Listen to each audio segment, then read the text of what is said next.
It was 1916 when Robert Frost first wrote about traveling the road that made all the difference. No doubt, countless members of the women's suffrage movement echoed those same words just 4 years later when the 19th Amendment was ratified in 1920. Women had been on the road less traveled for over 100 years on their quest to become voters, and the ratification of the 19th Amendment signaled the end of one long journey and the beginning of a brand new one.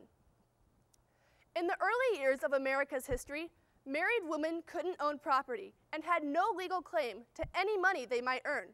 And of course, no woman had the right to vote. Women were expected to focus on housework and motherhood, not politics. Now, this way of thinking began to crack in the decades before the Civil War. During the 1820s and 30s, various reform groups sprung up across the United States.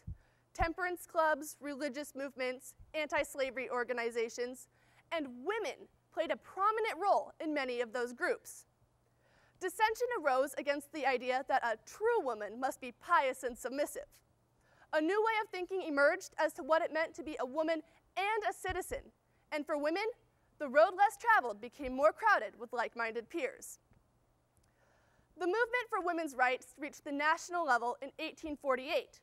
A convention was held in Seneca Falls, New York, organized by Elizabeth Cady Stanton and Lucretia Mott, and attended by more than 300 people.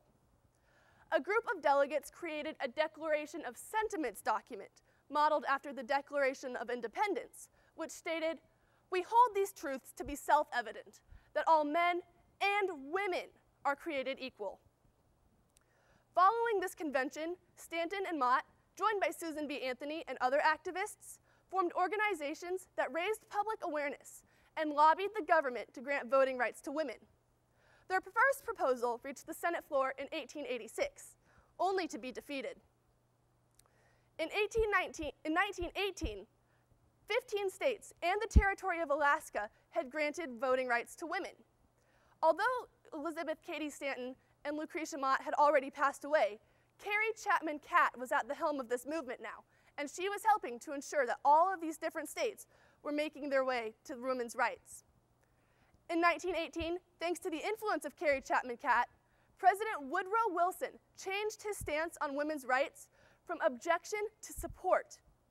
By August of 1920, 35 states had approved this amendment, just one state shy of the 2/3 required for ratification, and it was up to Tennessee to tip the scales for women's suffrage. The state's decision came down to a 24-year-old representative named Harry Byrne. Although personally opposed to the amendment, his decision was influenced by his mother when she wrote to him saying, "Don't forget to be a good boy and help Mrs. Catt."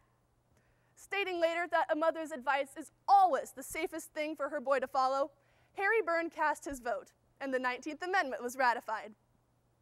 On November 2nd, 1920, more than 8 million women across the United States voted in elections for the first time.